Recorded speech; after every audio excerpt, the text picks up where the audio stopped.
ከአማራ ሚዲያ ኮርፖሬሽን አሚኮ በቀጥታ ቦል ዜናችን እንደቀጠለን የተወደዳችሁ ተመልካቾቻችን አሁን የቢዝነስ መረጃዎች የሚቀርቡበት ጊዜ ላይ እንገኛለን። መረጃዎችን ሊያጋራን ነጻነት ደጉ እዚህ ስቱዲዮ ተገኝቷል።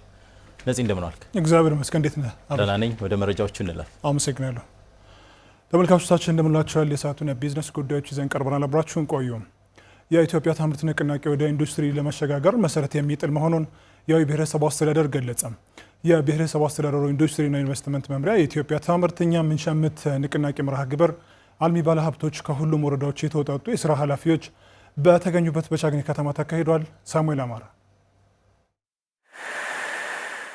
በአዊ ብሔረሰብ አስተዳደር የኢትዮጵያ ታምርት እኛ ምንሸምት ንቅናቄ የማጠቃለያ መርሃ ግብር አልሚ ባለሀብቶች የብሔረሰብ አስተዳደሩና ከሁሉም ወረዳዎች የተውጣጡ የስራ ኃላፊዎች በተገኙበት በቻግኒ ከተማ ተካሂዷል። በማጠቃለያ መርሃ ግብሩ በአንድ አልሚ ባለሀብት ከ322 ሚሊዮን ብር በላይ ወጪ የተገነባ የከረጢት ፋብሪካ ምርቃትና የኢንዱስትሪ ምርቶች አውደ ርዕይ ተካሂዷል። የቻግኒ ከተማ አልሚ ባለሀብቶችም መንግስት ባመቻቸላቸው የኢንቨስትመንት ማበረታቻ በተለያዩ የኢንቨስትመንት አማራጮች በመሰማራት ሀገርና ሕዝብን የሚጠቅም ምርት እያመረቱ መሆናቸውን ተናግረዋል።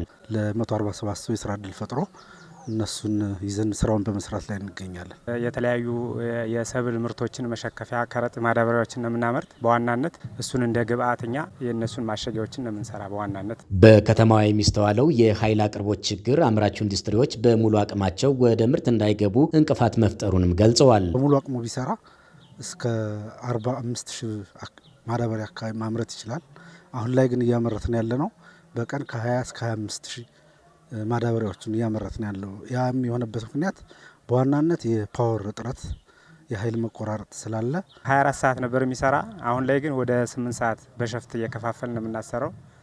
በሱ በኃይል አቅርቦቱ ነው አንደኛ ተጽዕኖ የመጣብን፣ ሁለተኛ በዚህ በናፍጣው ችግር ነው። የቻግኒ ከተማ አስተዳደር ምክትል ከንቲባና ከተማና መሰረተ ልማት ጽሕፈት ቤት ኃላፊ አቶ ገበየሁ አልማው የኢትዮጵያ ታምርት ንቅናቄ የገበያ ፍላጎትን በሀገር ውስጥ ምርቶች በመተካትና ለስራ ዕድል ፈጠራ የጎላ ድርሻ እያበረከተ መሆኑን ተናግረዋል።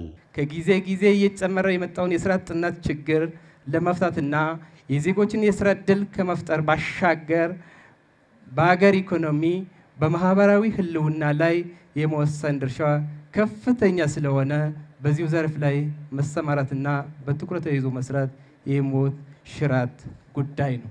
የአዊ ብሔረሰብ አስተዳደር ዋና አስተዳዳሪ አቶ ቴዎድሮስ እንዳለው መንግስት ባለፉት ዓመታት ለሀገር በቀል የኢኮኖሚ ማሻሻያ በሰጠው ልዩ ትኩረት አምራች ኢንዱስትሪዎች የሀገሪቱ የኢኮኖሚ ምሰሶ እንዲሆኑ ማስቻሉን ተናግረዋል። በተለይም የኢትዮጵያ ታምርት ንቅናቄ ግብርናን ከኢንዱስትሪ ጋር በማስተሳሰር ለአካባቢ ጸጋዎች ልዩ ትኩረት እንዲሰጥ አግዟልም ነው ያሉት።